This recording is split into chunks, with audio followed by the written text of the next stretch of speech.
Olá, queridos, é uma alegria estarmos aqui em mais uma célula e hoje nós retomamos a nossa série respondendo aos problemas da igreja, uma resposta aos problemas da igreja, e seguimos com 1 Coríntios capítulo 6, que Paulo trata de algo muito interessante que nós podemos dizer que produz algumas dúvidas no meio da igreja, e aqueles que conhecem um pouco mais a Bíblia sempre tem esse entendimento, esse pensamento de que o crente não deve levar outro crente aos tribunais.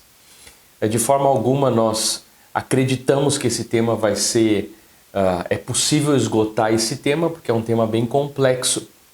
Mas eu gostaria de forma bem objetiva olhar com você um princípio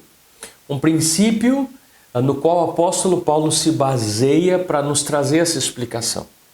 Primeiro, havia um hábito no meio da igreja de Corinto. Nós conhecemos o contexto de Corinto, que nós estamos falando da Grécia, e era muito normal para os gregos tratarem tudo nos tribunais. Tinham diversos tribunais na Grécia e era como se fosse um hobby para o grego levar tudo. Basicamente, quase todos os homens gregos faziam parte de tribunais que às vezes continham quase 1000 pessoas para julgar uma causa. E é nesse contexto que o apóstolo Paulo diz, porque havia um grupo de crentes dentro da igreja que estava envergonhando o evangelho de Cristo, porque estava em problemas entre eles, entre os cristãos, levando esses problemas para serem julgados pelos tribunais gregos, pelos tribunais seculares. E aqui o apóstolo Paulo traz o seguinte texto, do versículo 1 até o versículo 7 do capítulo 6 de 1 Coríntios. Se algum de vocês tem queixa contra outro irmão, como ousa apresentar a causa para ser julgada pelos ímpios, em vez de levá-la aos santos? Paulo usa alguns argumentos de que nós iremos com Cristo julgar a todos e por isso não deveríamos levar as nossas causas dessa forma e deveríamos, como cristãos, de forma alguma Paulo está menosprezando o juízo secular, mas está falando que é muito difícil que uma pessoa que não conheça o Espírito Santo, não tenha as coisas do Espírito, julgar pessoas espirituais. Isso seria uma vergonha para a igreja, que as causas eclesiásticas fossem julgadas por um tribunal secular. E versículo 3 diz, vocês não sabem que haveremos de julgar os anjos, quanto mais as coisas dessa vida.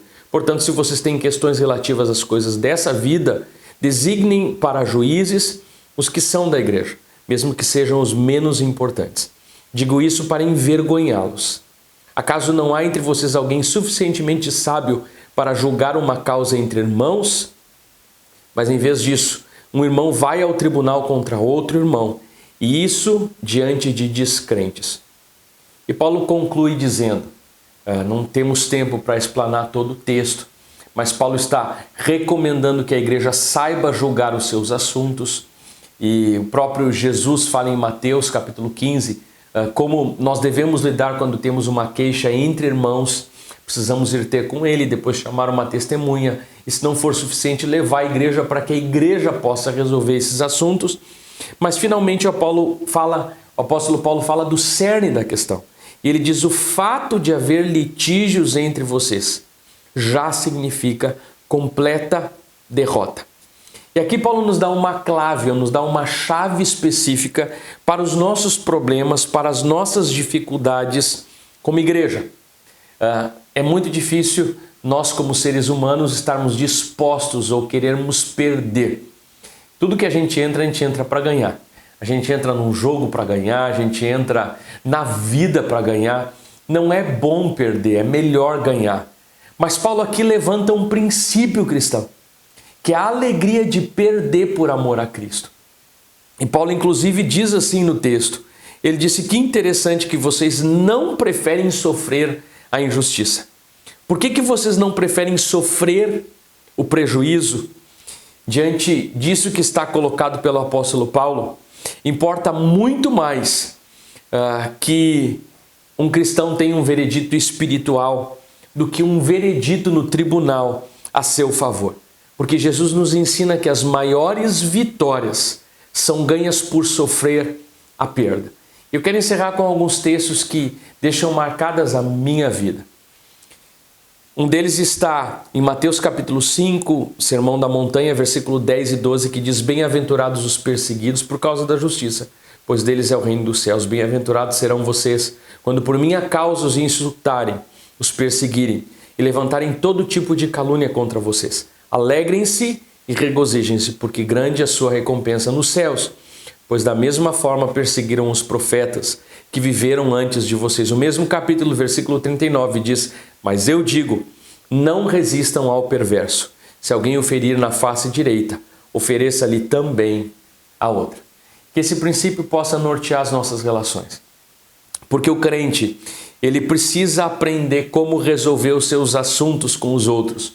Porque as brigas, as dissensões, os problemas, a falta de concordância, a falta de termos a condição de resolver os nossos problemas, para Paulo, é sinal de carnalidade e é sinal de imaturidade.